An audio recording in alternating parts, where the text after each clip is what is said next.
Pertama, di sore hari ini, mari kita bersama-sama mengaturkan rasa syukur kita kehadirat Allah Subhanahu wa Ta'ala atas segala limpahan rahmat, taufik, hidayah serta inayahnya. Alhamdulillah, di sore hari ini oleh Allah dipertemukan di satu tempat, oleh Allah dipertemukan di satu majelis dalam keadaan sehat walafiat. Mudah-mudahan pertemuan kita di sore hari ini dicatat amal ibadah dan sekaligus yang diridhoi oleh Allah Subhanahu wa Ta'ala. Amin. Allahumma amin. Mohon maaf, apa temanya Pak Guru? Isra Mi'raj. Apa? Memperingati Salat Muhammad dirangkai dengan apa itu? Menyebut, oke, aman sudah, aman, ya aman. Bapak Ibu yang dirahmati Allah Subhanahu wa Ta'ala, identik dengan peringatan, dua peringatan. Kalau maulid lebih condong kepada pembacaan sholawat. Barang siapa yang membaca sholawat bla bla bla bla bla dan sebagainya. Kalau Isra Mi'raj identik dengan pekerjaan sholat. Barang siapa yang melaksanakan sholat tepat waktu dan apabila disertai bla bla bla dan seterusnya. Sesuai dengan tema di depan, Bapak Ibu yang dirahmati Allah, yang akan kami sampaikan detik ini inti daripada Isra dan Mi'raj Nabi kita yang kita tunggu syafaatnya fi yaumil qiyamah kelak nanti, Nabiullah Muhammad sallallahu alaihi wasallam. Kalau kita bahas semua Bu, sekarang sudah hampir setengah 3 terkait dengan peringatan Isra Mi'raj, insyaallah selesainya nanti hampir maghrib. Kalau kita bahas semua, Bapak, wani biro dulu itu. Kok mau wani biro, mohon maaf, seorang penceramah kalau berbicara tentang wani biro, lebih-lebih berbicara urusan amplop, hukumnya dosa besar. Iya. Tapi lebih dosa besar lagi kalau yang ceramahkan dikasih amplop. Bapak saudara Muhammad, guru, mohon maaf ini ya guru. Tadi ada keluarga saya, ada saudara saya yang jadi guru WA saya Bu. Tolong kita Pak Ustaz bikin semua jemaah tidak ngantuk. Memang suasananya ini suasana ngantuk. Mau dibikin gak ngantuk bagaimana? Ya tetap ngantuk. Kenapa kok bisa ngantuk? Ini ada cerita. Ada 3 komandan setan Bu. Setiap ibu mau bermajelis taklim, setiap bapak mau rutinan bulanan, ini gerilya Pak. Kata komandan yang pertama, wahai pasukan, iya komandan, silakan detik ini kau mencari tepung sebanyak mungkin. Buat apa komandan? Pokoknya cari sebanyak-banyaknya. Siap, berangkat. Lalu yang grup yang kedua, begitu pula Pak, komandannya cerita langsung ke komando kepada anak buahnya. Wahai pasukan yang kedua, iya komandan, silakan engkau mencari jarum sebanyak mungkin. Apa hubungannya jarum dengan pengajian? Kan begitu logikanya. Buat apa jarum? Wahai komandan, gak usah banyak, yang penting cari. Baik. Yang satu grup yang campur regu, silakan kau mencari selimut sebanyak mungkin. Nanya juga, buat apa selimut komandan? Gak usah banyak nanya, cari aja. Singkat cerita, Bapak Ibu yang dirahmati Allah, langsung dari 3 grup ini datang. Karena tugas sudah selesai, jarum sudah berkarung-karung, tepung berkarung-karung, dan selimut berkarung-karung. Yang didapat setelah menghadap kepada komandan, iya, saya yang ditugas mencari jarum sudah dapat sebanyak mungkin, ini mau bikin apa? Silakan kamu datang ke Masjid As-Salam. Terus nanti sebelum bapak duduk, sebelum ibu duduk di Masjid As-Salam, semua pantatnya dikasih jarum. Siap. Setelah sampai itu setan satu grup, langsung ibu belum duduk pantatnya dikasih jarum. Baru bapak sebelum duduk langsung dikasih jarum. Ada Pak Ustaz, ada Pak ngomong nyampein. Kok gak sakit? Buktinya bapak ibu duduknya sudah tidak ada yang jelas. Duduknya sudah tidak ada yang jelas. Saya lihat dari depan tadi mulai masuk sampai sekarang sudah berapa kali ibu berubah duduk. Coba buktikan ini Pak Kiai. Duduknya di masjid dengan duduknya di depan televisi lebih busuk mana jujur? Depan TV kok. Kalau di depan televisi Pak, apalagi yang ditonton memang yang mohon maaf yang disuka, mau mulai kecil pun ditahan. Benar? Benar?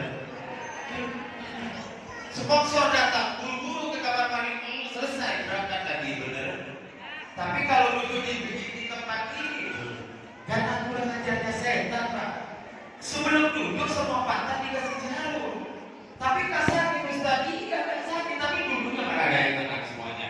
Gelisah semua. Ikan jemuran yang di rumah belum diangkat, iya ada. Iklan tadi baru sudah berangkat. Itu yang pertama. Yang kedua, yang banyak tepung. Makanya Pak, mohon maaf ketua pembina majelis gak di mana-mana. Apabila majelis dimulai semuanya akan ngantuk, yakin. Kebetulan mohon maaf sering juga isi ibu-ibu. Kenapa demikian? Karena sebelum ibu duduk kalau di majelis taklim itu setan dikira tinggal diam apa? Mohon maaf, semua kekuatannya dikasih tepung oleh setan. Tapi nggak pedes Ustaz. Buktinya nggak bilang nggak pedes. Lalu tadi Bapak sambutan, semua saya lihat Bapak sambutan dari kepala dinas banyak yang tidur kok. Itu dibilang nggak pedes itu bukti. Tapi sekali lagi bandingkan ketika Bapak Ibu mendengarkan sambutan dari kepala dinas dengan mendengarkan atau nonton televisi, lebih busuk nonton televisi. Saya tanya, kira-kira yang disampaikan Pak kepala dinas tadi kira-kira nyangkut semua dah? Kira-kira nyangkut semua dah? Nyangkut. Kalau mohon maaf, kalau saya tes, saya tanya yang disampaikan saya insya Allah banyak yang nyangkut. Kalau saya tes dengan di atas jam tangan mau dah? Minyak goreng aja itu kan urusannya urusan apa Bu? Dan singkat cerita aja biar gak berlarut-larut. Yang terakhir, ini belum ceramah Bu, mohon maaf dulu. Tadi yang benar Pak Ustaz Khairul Huda mana itu?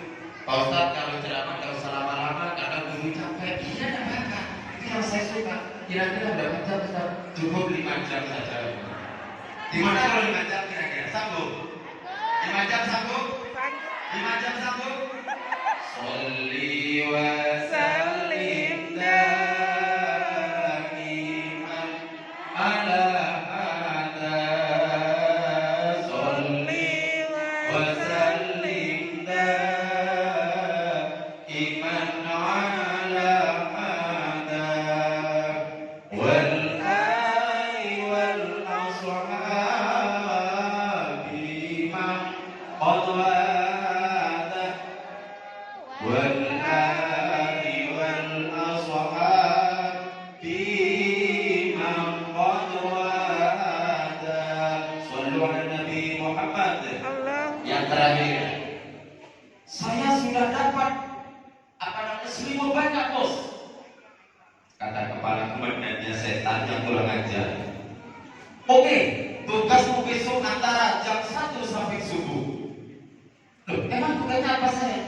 setiap ada orang mendengar tahdim di masjid, tahdim, as-salatu khairum minan naum, as-salat tahdim. Silakan itu selimut dikasih semua sama bapak dan ibu yang lagi tidur. Saya mau nanya, kalau ibu mendengar tahdim di masjid, ataukah sekaligus bapak mendengar tahdim di masjid menjelang waktu subuh, kira-kira tidurnya tambah anget, tambah enak, atau langsung bapak ibu bangun ke kamar mandi berangkat ke masjid? Hah? Langsung bangun mandi, itulah ilmu guru. Enggak dong. Alhamdulillah. Tapi memang yang kadang-kadang yang bikin orang nyenyak tidur di subuh dari adatnya ada ngerti. Kok ada tak ngerti? Duitnya juga gak pas, giliran membaca as-salatu khairum minan naum. Dari mana pelajarannya naum kok dipajaki itu dari mana? Punya aku. Tapi itu Pak Kiai. Akhirnya mau tidur, disuruh tidur. Itu naum, artinya naumnya itu disuruh pendekin. Baru Bapak Ibu insya Allah semangat. Jangan mohon maaf giliran puasa. Biar gak puasa Bu, Pak, sholat ini gak usah dibikin lagi. Ambil kembali. Tapi lucu yang lebih lucu lagi Bu, ini bisa nyata. Memang rata-rata orang yang mau ke masjid itu faktor utama dari yang ada. Benar apa benar? Kalau adanya jos, suaranya bagus, tajwidnya bagus, insya Allah yang mau ke masjid tidak akan malas. Bapak Ibu yang dirahmati Allah Subhanahu Wa Taala, sesuai yang dibaca Pak Ustaz tadi doa, mudah-mudahan kita disampaikan ke bulan suci Ramadan yang akan datang. Sebelum kita melangkah ke bulan suci Ramadan, hasil daripada Nabiullah kita Muhammad Isra dan Mi'raj ketika bertemu dengan Allah Subhanahu Wa Taala, apa kiranya hasilnya Bu? Hasilnya perintah pertama kali Rasulullah mendapat perintah sholat berapa kali? 50. Alhamdulillah, karena yang gaji guru udah diragukan lagi. Nah, 50 Bu ya. Singkat cerita kita langsung ke inti acara, ketemu dengan Nabiullah Musa. Nabiullah Musa bertanya kepada Nabi Muhammad, ya Muhammad, apa Musa dapat oleh apa dari Allah? Perintah sholat berapa kali? 50. Apa yang disampaikan oleh Nabi Musa? Muhammad, iya Musa, tidak mungkin mampu mengerjakan 50. Kenapa? Karena waktunya kecil dan mampu Musa. Terus diminta lagi keringanan. Kemana? Kepada Allah. Jadi bisa singkat ceritanya sampai tinggal 5 kali ditanya oleh Nabi Musa. Gimana Muhammad? Di dalam tinggal 5 kali Musa minta lagi keringanan kepada Allah, kurangi lagi dan kenapa memang tidak mungkin mampu? Ternyata omongan obrolan Nabiullah Musa ternyata sekarang ini terwujud. Yang kita singkat tetangga mau nikahan akan dikumandangkan, kadang-kadang pura-pura tidak dengar. Benar. Jadi ibu-ibu di tempat saya, hayya ala sholat, apa di sana dulu ibu. Kalau ibu-ibu insya Allah sama. Susah Bu. Akhirnya apa? Saya malu Musa setelah Nabi Muhammad katakan malu. Singkat cerita sekarang tinggal 5 kali. Zuhur, asar, maghrib, isya, subuh. Bu, mohon maaf. Dari 5 itu, 5 waktu, berapa rakaat semua jumlahnya? Gak usah dihitung, guru harus bisa. Mega.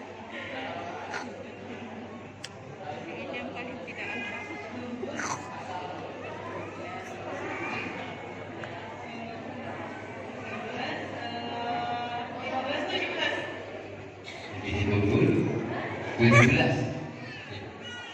Setiap ada problem itu kuncinya ada di sholat. Ya ayyuhalladzina amanu ista'inu bis-shabri was-shalah innallaha ma'as-sabirin. Hei orang-orang yang beriman, kata Allah, jadikanlah sholat sebagai penolongmu. Ini yang akan kami bahas sore hari ini.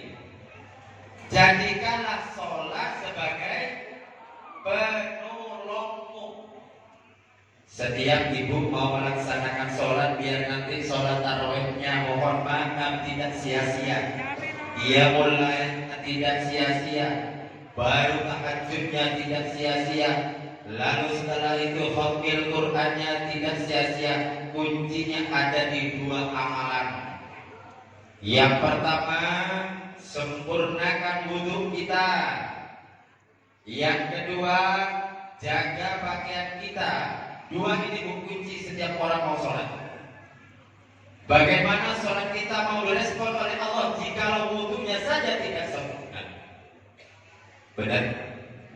Benar. Tadarus Al-Qur'annya bagaimana mau direspon oleh Allah jika wudhunya tidak sempurna? Masih ingat sampean? Ya sampean. Iya sampean. Kira-kira berapa batalnya wudhu? Masih ingat? Berapa batalnya wudhu? Sebutkan. Gak usah disebut. Berapa saja? Berapa?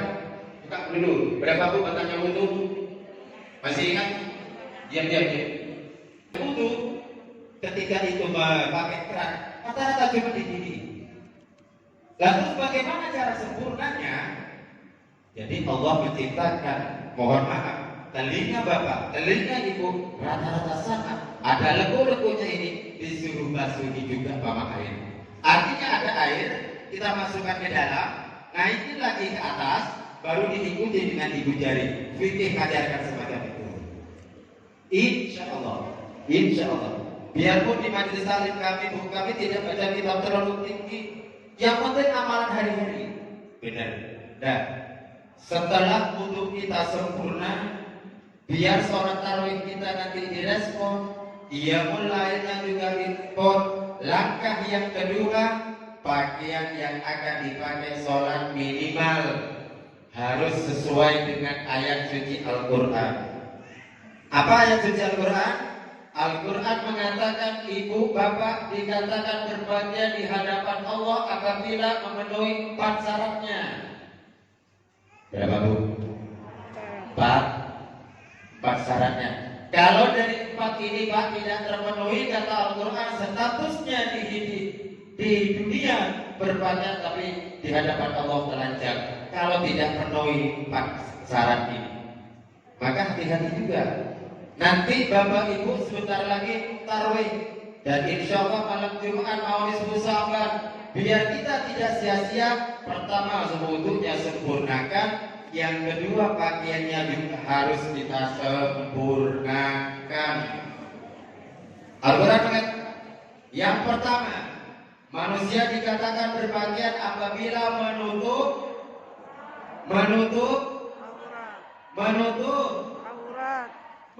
aurat. Apakah sama auratnya orang laki dengan orang perempuan? Beda. Kalau orang laki-laki bapak enak dan ringan lagi. Batasnya yang wajib ditutup di mana? Minas surah ila rukbat. Artinya dari lutut sampai pusat. Umpama, sekali lagi saya tegaskan, umpama Pak Ustadz Arafah tidak punya pakaian, baru nggak punya celana, pokoknya nggak punya pakaian sama sekali, punyanya 1 biji celana. Andai kata dipakai celananya Pak Ustadz ini, Pak, bisa nutup aurat, bisa nutup pusat, secara sahnya melaksanakan sholat sudah dikatakan sah. Tapi secara sopan tadi mesti hukum. Kalau memang orang dulu nggak ada pakaian daripada misalkan di hutan, tapi mau terbatas, sah saja. Tapi kalau orangnya perempuan, bapak ibu yang dirahmati Allah, seluruh tubuhnya kecuali kedua telapak tangan sama wajah. Allahumma shalli ala Muhammad. Allahumma shalli ala Muhammad. Artinya bapak ibu yang dirahmati Allah, Allah mengatakan di dalam Al-Quran, bapak ibu dikatakan berbahagia di hadapanku, kata Allah, jika memenuhi 4 syarat. Yang pertama, yang kedua kata Al-Quran, manusia bisa dikatakan berbahagia apabila kelihatannya indah. Tahu indah? Tahu indah? Mohon maaf, nggak ada yang namanya ibu indah kan? Nggak ada. Alhamdulillah. Indah ini bapak ibu yang dirahmati setelah dipelajari, ternyata ketika ibu mau membeli pakaian harus bisa menyesuaikan dengan warna kulit. Bu Guru, saya mau nanya, Warna kulitnya yang hadir di dalam masjid ini rata-rata warnanya apa? Hah? Kuning langsung. Hitam? Wow, kok hitam? Apa bu?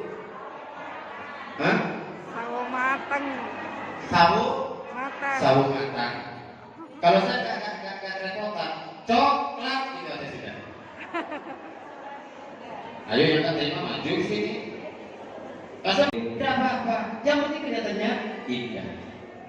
Lalu yang ketiga kata Al-Quran, ibu bapak bisa dikatakan berpakaian apabila kelihatannya pantas. Pantas ini maknanya bisa menyesuaikan keadaan. Oh ini pengajar Isra Mi'raj. Mohon maaf, yang pantas itu pakaian apa? Pakai topi koboi, pantas sudah? Sudah pantas kan? Pakai topi, pantas sudah? Alhamdulillah, termasuk bapak ibu guru di sini sudah ngerti semua. Yang terakhir Bu. Yang terakhir kata Al-Quran, manusia bisa dikatakan berpakaian apabila tidak memamerkan keindahan tubuhnya ibu. Pakaiannya tipis, warnanya putih lagi. Kalau dari belakang persis kelihatan kayak buras. Itu tidak boleh Bu. Tidak diperkenankan kecuali buat sang suami, tidak masalah. Kalau di depan umum ibu berpakaian semacam itu, mohon maaf, maka sama sekali tidak mengizinkan. Maka setelah nanti terkait urusan pakaian, setiap ibu mau melaksanakan sholat, entah itu tarwih, entah itu wajib, entah itu qiyamul lail, silakan ambil pakaian yang terbaik. Kenapa? Kan ibu hadap kepada Allah, bapak juga mau menghadap kepada Allah. Jangan hanya mau kena 3 tahun itu aja yang kita pakai. Dari warna putih sampai, mohon maaf, sampai hampir berwarna kuning. Kan iya. Sekarang ini mohon maaf, orang itu bilang orang Inggris bagian timur salah kaprah. Tahu salah kaprah? Tahu salah kaprah? Salah tapi tetap dipakai. Kalau ke pengantin, subhanallah, pakaiannya subhan, tapi bukan ibu-ibu sini, bukan. Yang di dekat saya, ya Allah, pakainya bajunya ini luar biasa bagusnya, kerudungnya pun banyak aneh lagi. Mau berangkat pun yang make up, mohon maaf, di depan cermin selesai 1 jam. Ini mau pengantin. Tapi kenapa giliran ibu, giliran bapak mau melaksanakan sholat, kadang-kadang juga pakai kaos oblong? Apakah berdosa pakai kaos oblong? Enggak. Apakah tidak sah? Sah.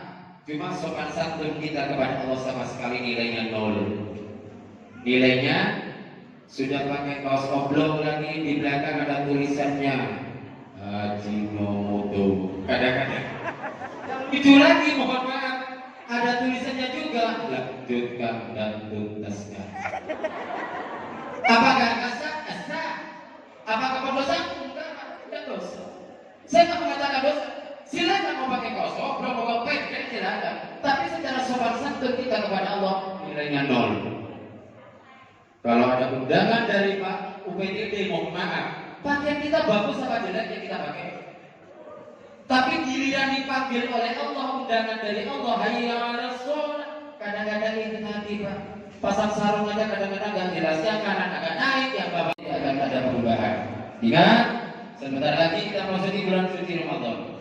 Yang jelas, yang perlu kita tekan adalah bagaimana nanti selama di bulan suci Ramadan nanti ada hasil yang maksimal, tergolong orang yang la'allahu tattaqun.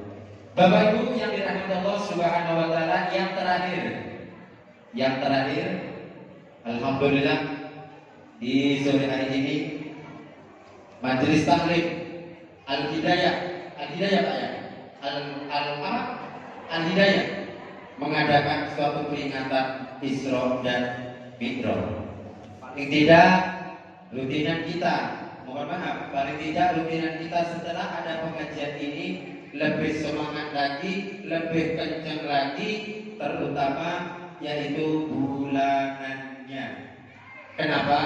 Karena Rasulullah mengatakan di dalam hadis, dulu suka sa'atan fi majlisil ilmi la takatubu fihi harfan wa la tamassu fihi qalaman khairun min alfi rakaat.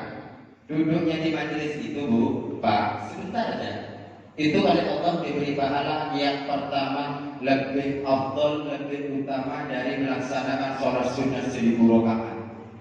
Duduknya, termasuk duduknya sekarang ini.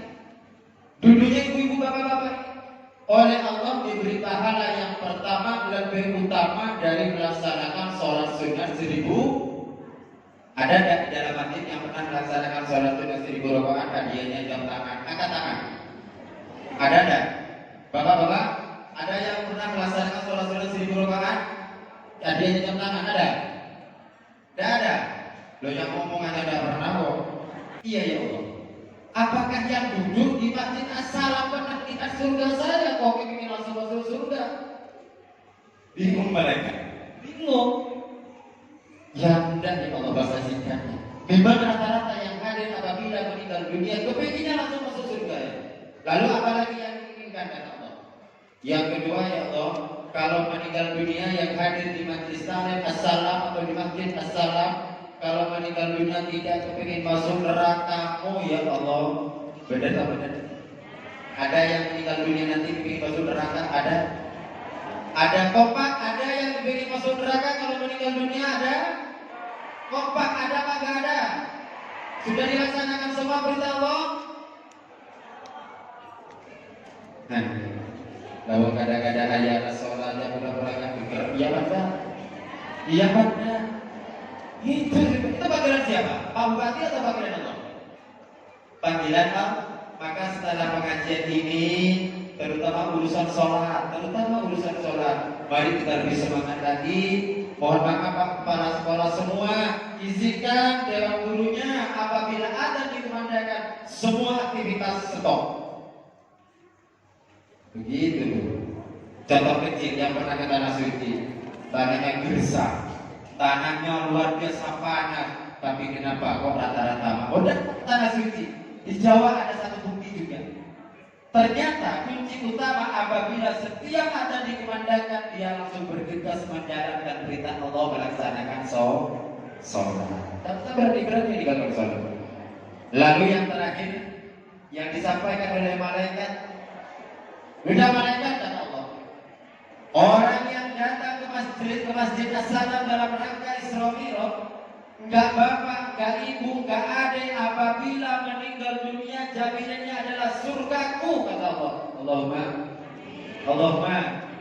Lalu malaikat kata Allah, yang pertama janjiku sampaikan kepada semua makhluk, semua hamba Allah yang ada di dalam masjid.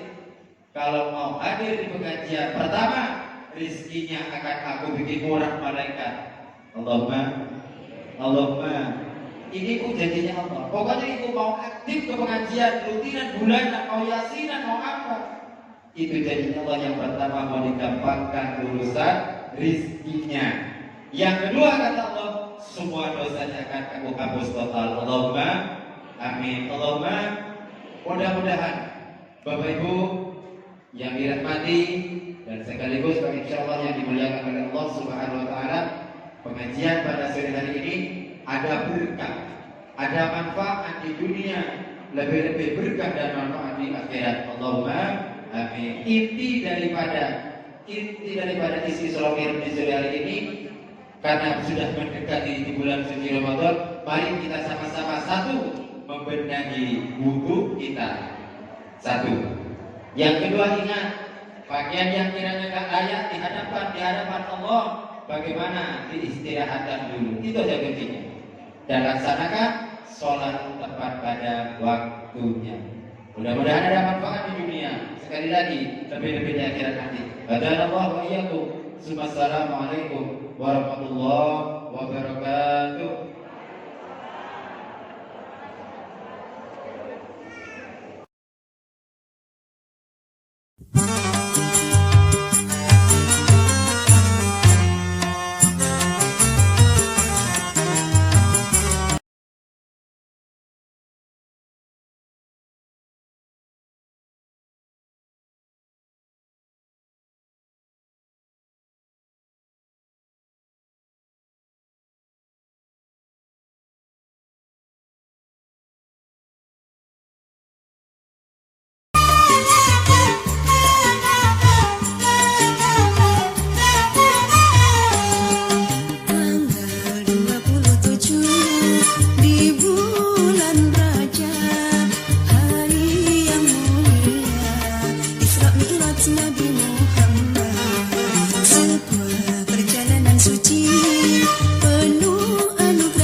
jalanana